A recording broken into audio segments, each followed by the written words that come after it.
widow came up and put in 2 coins that were worth only a few pennies. Jesus told his disciples to gather around him. Then he said, I tell you that this poor widow has put in more than all the others. Everyone else gave what they didn't need, but she is very poor and gave everything she had. Now she doesn't have a cent to live on. Isa sa mga popular na mga kwento na itinuro ng Panginoon at talaga namang eyewitness yung mga disciples. Nung sila ay nasa templo sa oras ng paghahandog, ang mga tao ay tumatayo, yun ang kanilang kaugalian, at naguhulog sila ng kanilang mga handog doon sa pinaglalagyan nito.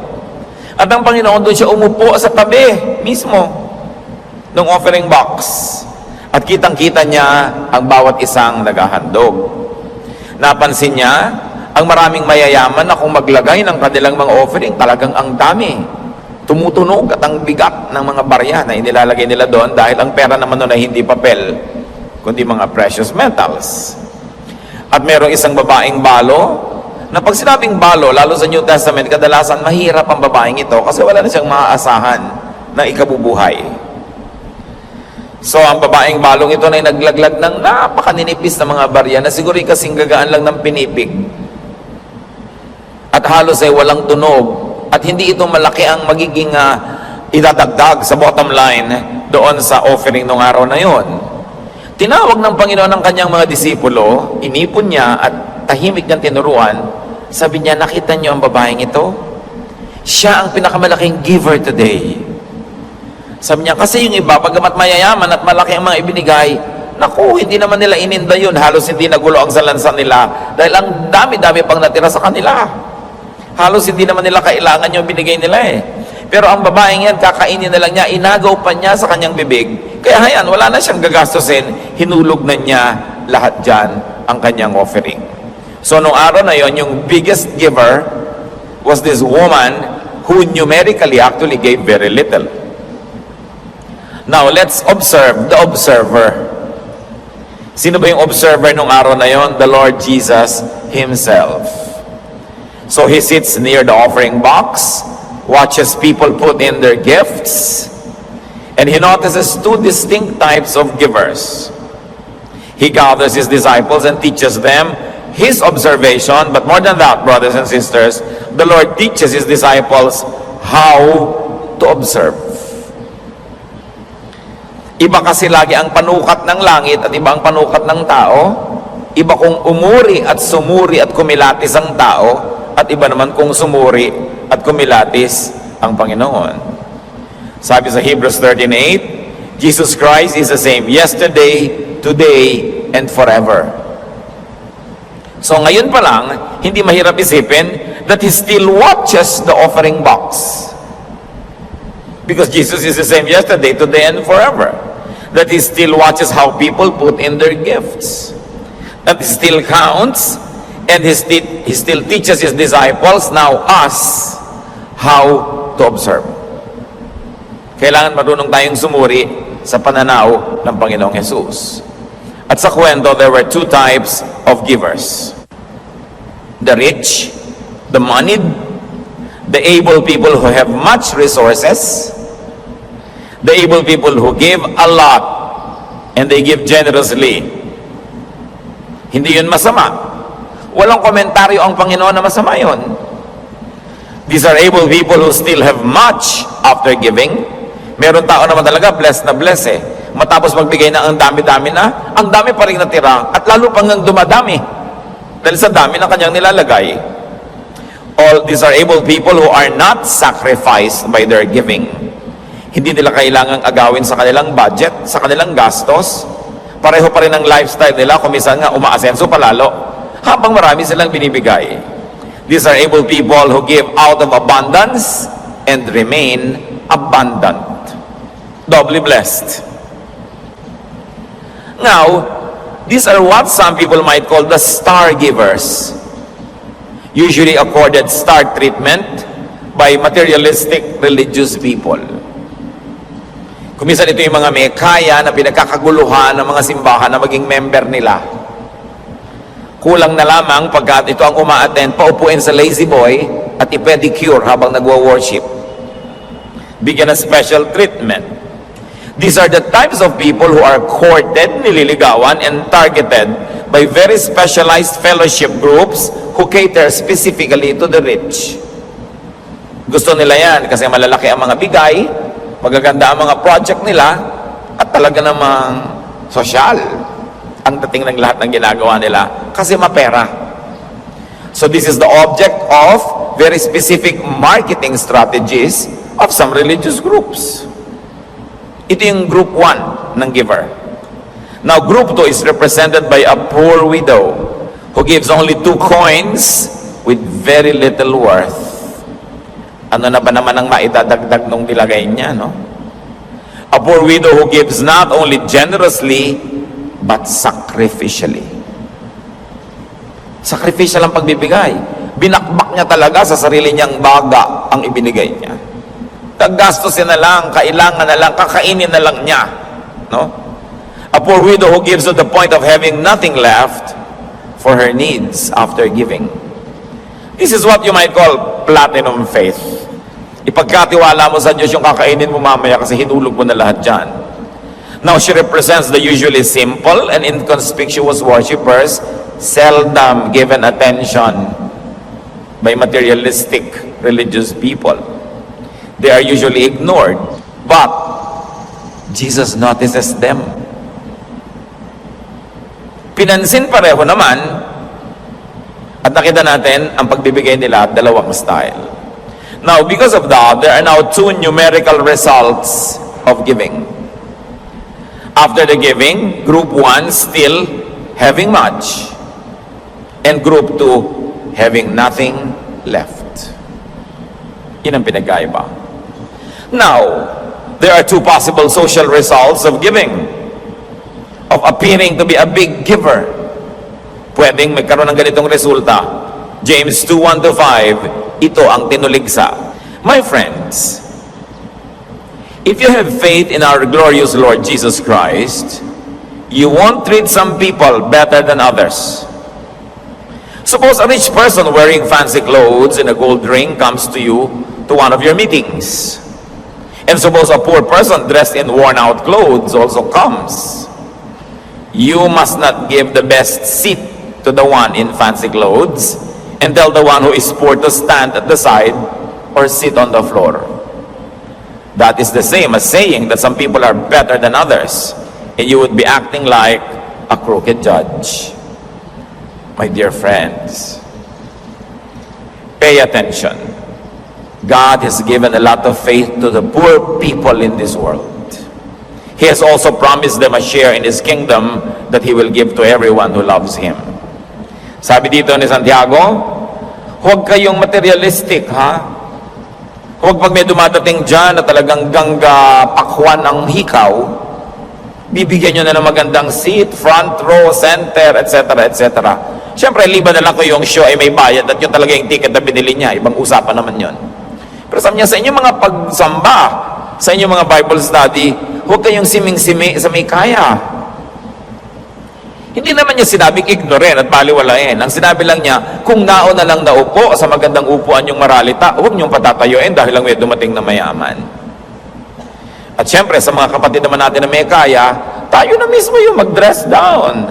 Tayo na mismo yung maglagay sa atin doon sa mga sulok-sulok. Total, everywhere else you go, nasa presidential table naman kayo eh. Kung kayo naman yung mga may kaya, lagi naman kayong nandun sa mga VIP seats. Lagi naman kayo nandun sa mga boardroom. Lagi kayo nasa business class. Di ba? So sa church, mag-balance naman. Hindi bali nang hindi kayo mapansin at mabigyan ng VIP treatment. No? At makapagbala-balanse naman. Pero hindi sinasabi dito na maliitin yung mayaman. Hindi naman kontra mayaman ng Lord. Ang sinasabi lang niya, huwag kayong magtatangi sa tao dahil lang sa suot o kayamanan o sa dami ng donation. Kailangan ang pagtingin mo pantay-pantay hanggat maaari. Hindi naman siguro 100% na laging possible yun dahil talaga namang may taong mas magaan ang loob mo, mas cheerful, mas masarap kasama, pero hindi mo naman dapat emphasize yung ganung uri ng mga favoritism based on money. Ano ang mga hamon sa atin ng kwentong ito na napakasimple? Di ba sabi, Jesus is the same yesterday, today, and tomorrow? Sa Hebrews 13:8. Kaya, ganun pa rin ang Panginoon. But I like to drive your attention to something very important. The Lord does not say that the widow's giving is the model or the standard. And neither do we left after the giving. Totoo pa rin yun. Talagang siya ang magaling magbilang dyan. Now, what is important? How do we give? What is important is to give proportionately. Yung bagay, angkop, at sukat sa binibigay sa'yo ng Diyos. Di naman niya hinihingi lahat. Malakay 3:10, bring the whole tithe or the 10% into the storehouse, that there may be food in my house. Test me in this, says the Lord Almighty, and see if I will not throw open the floodgates of heaven and pour out so much blessing that there will not be room enough to store it. So hindi nakakapagtaka na yung mga faithful mag-tithe, lalong giginhawa at luluwag kasi pinangako. Ngayon, in ating gunitain mga kapatid, na nung ibinigay itong utos sa Malakay 3:10, apparently there was a drought. Matagal nang hindi umuulan, walang ani, naghihirap ang maraming tao, at nun sinabi ng Panginoon, buo ninyong ibigay ang inyong mga ikapu. Okay, mandaya, kung malamang mahirap ang panahon, kung mahirap ang buhay, kung hindi umuulan, buuin nyo. At subukan nyo ako, kung di ko bubuksan ang langit at paulanin kayo, literally, ng tubig, ng pagpapala, para tumubo ang inyong mga halaman at muling mabuhay ang inyong ekonomiya. Yung iba kasi, pag medyo mahirap ang panahon, ang daraya na. Pagka medyo naiisip sila mga gastusin, medyo nagkukuripot. Kitang-kita mo yan pag pinag-aaralan mo yung mga halimbawa, mga donations sa mga tao. Pag maghuhon nyo na, yung mga enrollment, nako, marami nang nandaraya. No? O magpapasko, nagte-13-month pay, nagdodoble ang kita, hindi naman nagdodoble yung collection. So alam mong merong mga nangungupit dito dahil maraming gagastusan, regaluhan. Magtatanong pa yung iba, yung po bang bigay ko sa mga inaanak ko, tithe deductible. Ano palagay mo sa church? BIR. Paikot-ikutin mo para ka magpalusot. Nagbibilang si Lord. Pero hindi niya hinihingi lahat, 10 lang nga eh. And of course, after the 10, that is the offering. Diba? Kasi yung 10, hindi naman sa atin yun eh. Pag nilagay mo yun, hindi ka pa nagbigay. Pagka naglagdag ka, yun ang bigay mo pa lang. Kasi ang hinihingi talaga 10. But remember this, not 100%. Like what that woman did. Siguro may kabayanihan siya, pero hindi naman inuutos sa ating lahat maging bayani tulad niya. God is understanding. God is kind. God likes you to take care of your needs. God gives you blessing for you to use it, not for Him to get it all. Proportion lang ang hinihingi niya. 1 Corinthians 16:2, on the first day of every week, meaning Sunday, every one of you should set aside a sum of money in keeping with your income. Bagay lang dapat sa income mo. At sinabi sa CEV na clearer way, that is, each Sunday, each of you must put aside part of what you have earned. So this is only part. So mga kapos o salat sa buhay, hindi naman hinihingi ng Diyos ang lahat-lahat. Dapat malinaw yan. Hindi kailangan gayahin ng maralit ang balo sa kwento, liban na lamang kung talagang may conviction kayo at kayo ng Diyos ang nag-uusap. Sapat na ang bahagi ng ating income or resources. Samantala, huwag natin kakalimutan ang sabi sa 2 Corinthians 9:6-7. Remember this saying, a few seeds make a small harvest, but a lot of seeds make a big harvest. Sabi, siyempre, nagtanim ka ng konti, alam nga namang umasa ka na marami kang ani. Mas marami ka siyempre itinanim, hindi natural, mas marami ang iyong ani. Each of you must make up your own mind about how much to give. But don't feel sorry that you must give, and don't feel that you are forced to give. God loves people who love to give. Generosity cannot be wrong. A lot of seeds. But remember that farmers also have to eat their harvest and set aside only a small portion as seeds for the next planting season. Alam naman yung lahat ng ani mo, itanim mo rin, wala kang kinain. Hindi naman ganun ang prinsipyo ng agriculture. Now let's go deeper. Let's go higher. That is the primary, the beautiful, the very, very practical and immediate reading. But giving to God is not confined to financial contribution only. Hindi lang pera ang ibinibigay sa Diyos. Yun lang ang pasimula. We give our 3 T's, our time, our talent, and treasure. And those that are to give treasure, time, and talent, some of them give it effortlessly. Tulad dun sa kwento. May nagbigay ng mga supot-supot na pera, hindi nila ininda, hindi masakit sa kanila. Ngayon, hindi lang pera. Sa pagbibigay natin ng panahon, pagbibigay ng talento, pagbibigay ng serbisyo, ng ministry, meron talagang mga tao magaling, mabunga ang ministry. Pakantahin mo ngayon si sister ganyan, na gifted sobra, mayaman siya sa gift of music, kakanta siya ang dami, kahit walang practice.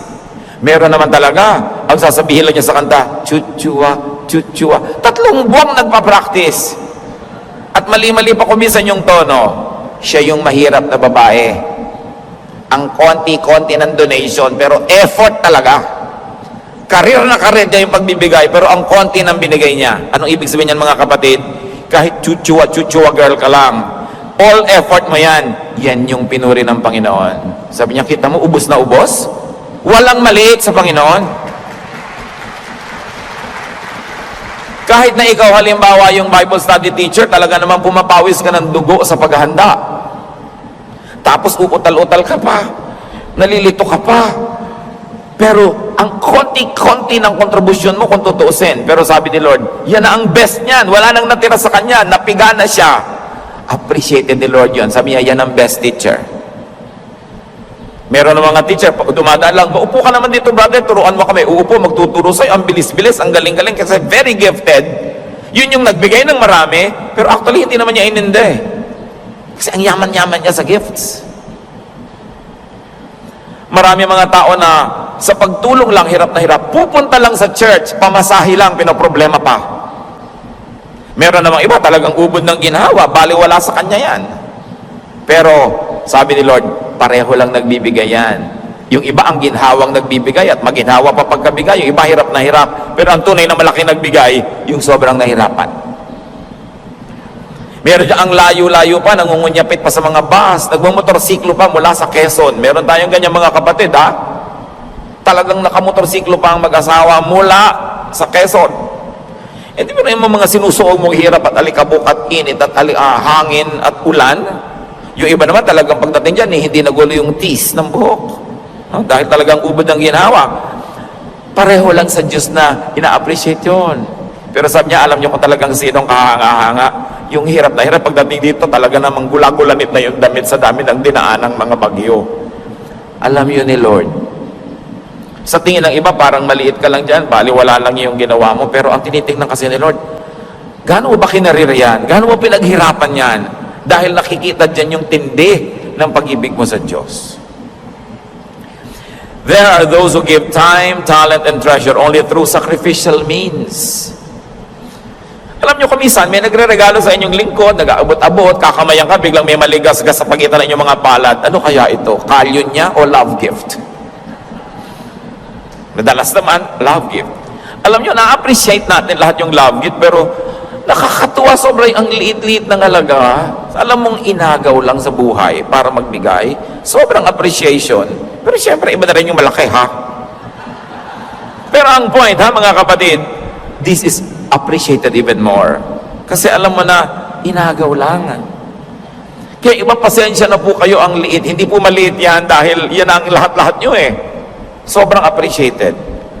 Bakit tayo tinuturuan ni Lord? Remember, He gathered His disciples and taught them about this. Right now, the Lord is gathering us. Sinasabi niya, huwag niyong mamaliitin yung sa tingin niyo maliit na talento, maliit na bigay. Kung ang pinanggalingan naman talagang hindi sobrang gifted, ang laki ng bigay niya. Siya yung biggest giver. Huwag nating mamaliitin ang ginagawa natin sa Panginoon. Kasi yung kaprasong parang inilagay ng babaeng yun, hindi naman malaki na idagdag siguro nun sa budget ng temple, no? Pero ang Panginoon, iba kasi panukat.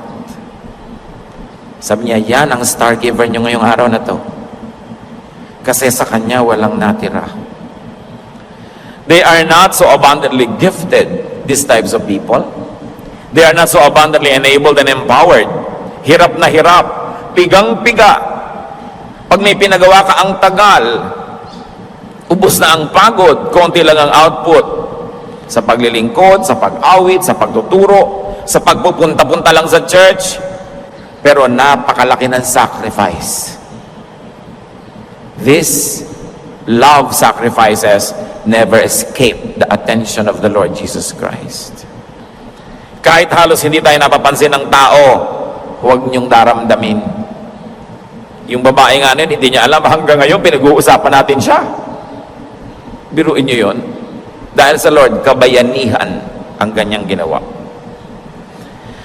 At napakahalaga ng ganitong pananaw. What God sees is not the amount given, but the effort in giving. Kanya-kanya tayo ng kalagayan sa buhay, kanya-kanya ng tawag ng Panginoon, kanya-kanya tayo ng mga tinatangkilik mula sa Panginoon, kanya-kanyang ginhawa at hirap sa pagdalo, sa paglilingkod, sa pagbibigay. Meron dyan, nagkukwire, talaga lang pamasahe lang sa rehearsal, pinoproblema. Meron naman, pinapakain niya yung buong choir. Lahat yon, pareho yon, appreciated yon ng Diyos. Ayun sa mga supot-supot, dala-dala nila ang kanyang yaya to do it. Diba? Hindi masama, mabuti nga, tumutulong sila. Pero ang paggawa sa presidente ng inyong kumpanya, mag-Bible study leader ka dyan, kahit na ikaw presidente ng inyong university. Dahil sa Panginoon, ang paglilingkod, mas maganda personal. Kasi habang naglilingkod ka ng personal, sabi nga na matatanda, meron ba namang naglulutong hindi na uulingan? Nung araw yon kasi mga palayok may uling. In other words, pag ikaw mismo yung naglilingkod, ikaw ang unang-unang tumatanggap ng pagpapala. Don't miss out on this blessing that you make and hire substitutes for you. Do not think that just because you give big donations, you're already exempted from the actual human labor of expanding God's kingdom. Well, your donation, of course, will go a long way. Will probably hire many workers. Pero ikaw ang nawawalan pag hindi ka personal na naglilingkod. Kung ang Panginoon ba nandyan, magpapadala ka ng yaya, o sabi mo, representative kita, di ba? Gusto mo ikaw nandun? But whenever the work of the Lord is done, the Lord is there because the Lord is the primary worker. And the best way to fellowship with Jesus is to do the work of Jesus, because in the mission field, in the ministry, you work side by side with the Son of God. You want to fellowship with the Lord? Fellowship with Him by working in the expansion of His kingdom, because He is the head worker. Sabi niya, my food is to do the work of the Father who sent me. Now, Luke 12:48 says, from everyone who has been given much, much will be demanded. To whom much is given, much is required. Kaya dapat lang na yung mas maraming talento sa pagkanta, kumanta ng kumanta ng kumanta, at huwag mag-inarte, at huwag magpa-VIP, at huwag magpa-star treatment. Kaya ka binigyan ng maraming magandang boses sa pagkanta para kumanta ka ng kumanta, hindi para magpa-importante at pinipilit-pilit ka pa. Kaya ka binigyan ng kakayahan magturo, hindi lang para magturo ka na magturo sa labas ng church. Kung kailangan, church ang unang-unang nakikinabang sa talent na bigay sa iyo ng Diyos. Marunong ka ng management. Mag-ambag ka sa improvement ng management ng tahanan ng Panginoon. Architect ka, engineer ka, marunong ka mag-repair ng mga building, una mo nga sikasuhin ang bulwagan ng Panginoon, maliit man ito, malaki. May alam ka, may kakayahan, gamitin mo sa pagpapalawak ng kaharian ng Diyos. Walang exempted dyan dahil lahat tayo ay tumatanggap lang ng pagpapala. At mas malaki ang tinatanggap mo mula sa Diyos, mas malaki ang pananagutan mong magsukli.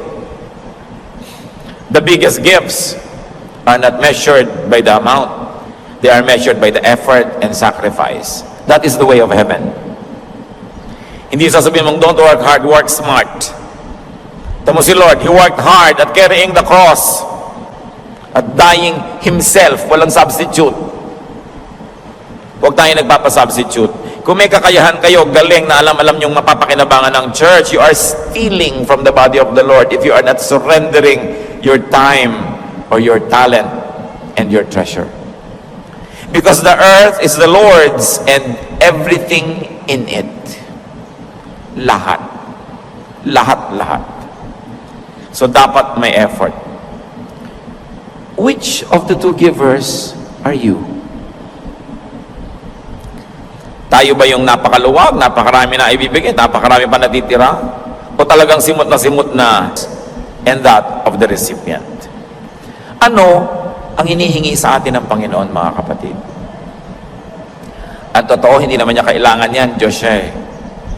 Tayo ang may kailangang magbigay sa Diyos. Dahil ipinangako ng Diyos, pag nagbibigay ka, ibabalik. So pag wala kang binibigay, anong ibabalik? Eh di wala. Pero gusto nating bigyan ng diin, ha? Kung yun na lang ang kakainin ninyo, kung yun na lang pamasahin nyo, hindi yan hinihingi ng Diyos sa inyo. Maglingkod kayo sa ibang paraan. Magbigay kayo ng oras. Kahit nasa bahay kayo, ipinapanalangin nyo yung kapatiran, ipinapanalangin yung mga gawain ng Panginoon, naglilingkod kayo nun. Nauunawaan ng Diyos kung tayo kapos. Pero remember, proportionately. Kahit may drought, kahit may bagyo, ang hiningi ng Panginoon, full tithes.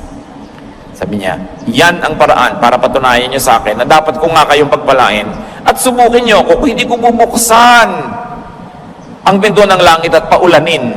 Yan ang kailangan niyo sa buhay. Ngayon, anong ulan ang kailangan niyo sa buhay? Iba't iba ng uming kayo, makita ng mukhaan habang panahon. So sa maikling oras namin dito sa balat ng lupa, turuan nyo kami maging tapat. Ama, touch our hearts. At huwag din kami, Panginoon, na maging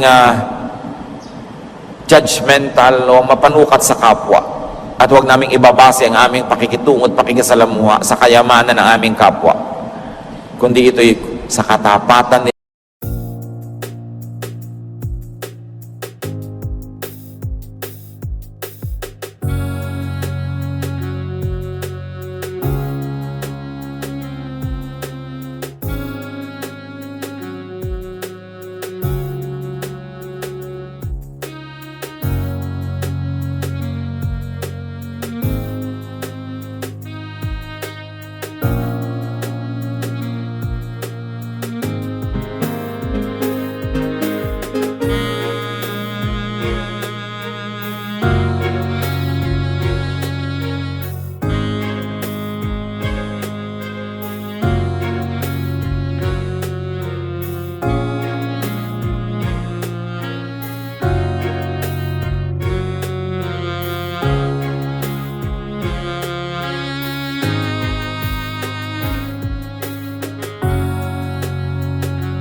Nila sa inyo, sa pagmamahal nila sa inyo. Magbulay-bulay tayo mga kapatid, hanapan ng mga personal na mensahe ang napakagandang kwento na ito ng Panginoong Jesus. Ama, sa amin pong pananahimik, in our silence, speak to us.